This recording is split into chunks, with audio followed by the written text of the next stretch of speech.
2K hasn't skipped a beat on releasing their marquee basketball title on the Nintendo Switch over the years. Now, of course, there have been some caveats, particularly in the graphics department. Regardless, 2K has been pretty good about offering solid basketball experiences on Nintendo's console.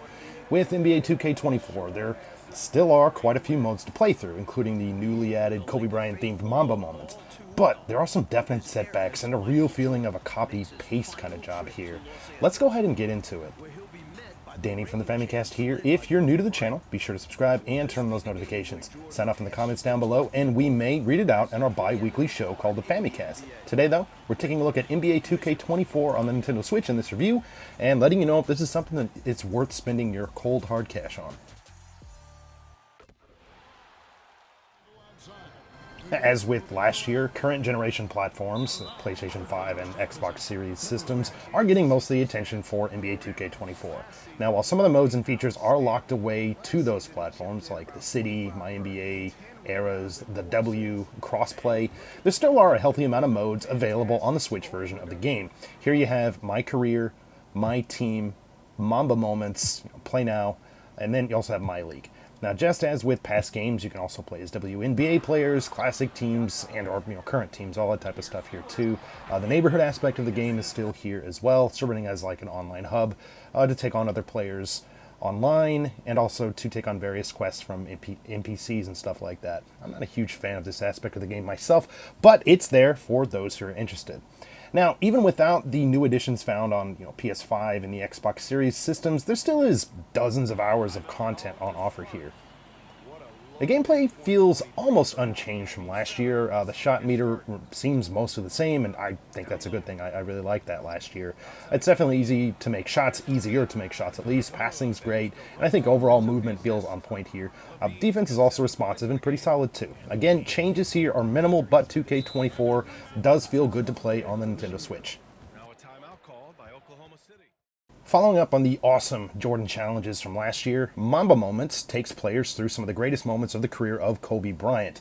Now, there are a total of 7 to play through, each with 3 challenges per moment. These task players with scoring a certain amount of points, getting a certain number of rebounds, steals, etc., stuff like that. Before the moments start too, video clips from the actual games are thrown in at the beginning, which is a nice touch. The on-court logos, uniforms, rosters, and also era-specific things like that, this all make for a real high level of realism here. Now, I do like the fact that this mode has returned, more or less, and is featuring a bona fide legend like Kobe. Now, I just wish there were more moments to play through. Don't get me wrong, what's on offer here is really cool, but compared to the Jordan challenges from last year, this feels like a little bit of a step back in terms of content. Now, if you're a fan of Kobe or NBA history, I think you'll enjoy this mode. You just might be wanting a little bit more by the time it's over. For years, MyCareer mode in NBA 2K offered an engaging story, sometimes coupled with a journey to or through the NBA. And this is no longer the case here. The story elements from the mode are completely gone. Now, love it or hate it, I always felt that these were some of the coolest aspects that 2K offered in their games. Now, were the stories always great? No, not really, but they were always something that set the series apart from other sports series, in my opinion. The loss here almost feels like 2K simply didn't have the time, or just simply didn't care to take the time to implement this into the game. I know it's a bit of an assumption on my part, but that's what it feels like. Of course, taking a scrubby player and trying to make them an NBA legend is what the main goal in MyCareer is. Now, while this is usually a complete slog early on, I was finding the controls to make even the early part of my career actually pretty fun. Usually I would always find myself making mistakes based on the sluggish speed of my player, horrible stats, or whatever, but for some reason, like, starting out, it's been pretty good. We'll see. I've had a few stinkers here and there, but yeah. At any rate, obviously it can still be a bit of a grind to level up your players here and stuff like that, but I think the pacing here is okay. Now, one other thing to know about MyCareer in 2K24, it focuses pretty much exclusively on the NBA. Now, what do I mean by that? Well, as with, previous games like 2K23, 22, all that type of stuff right before, there's no like pizzazz or anything like that with the draft or like cutscenes or stuff like that. It's completely gone. You just basically here for the draft is pretty anticlimactic. You just pick your team and you go. Not only that, but you're also just thrown into the starting lineup of your team of choice. Now, players looking for a pure experience without any of the fluff associated with past titles might be happy about this, but again, I think this, coupled with the removal of the story elements, is a step back for the series. I think 2K should reconsider putting these type of things back into the game in future entries. As a surprise to absolutely no one, NBA 2K24 looks and performs almost exactly like all the previous entries on the Switch. Now, despite being super cool, the opening cinematic for the game actually sets some pretty horrible expectations, as it is a sluggish, choppy mess. Rest assured, once you are actually playing through games of basketball, things run just as they have in the past. Now, just in case you weren't keeping track, things on the Switch do run at 30 frames a second.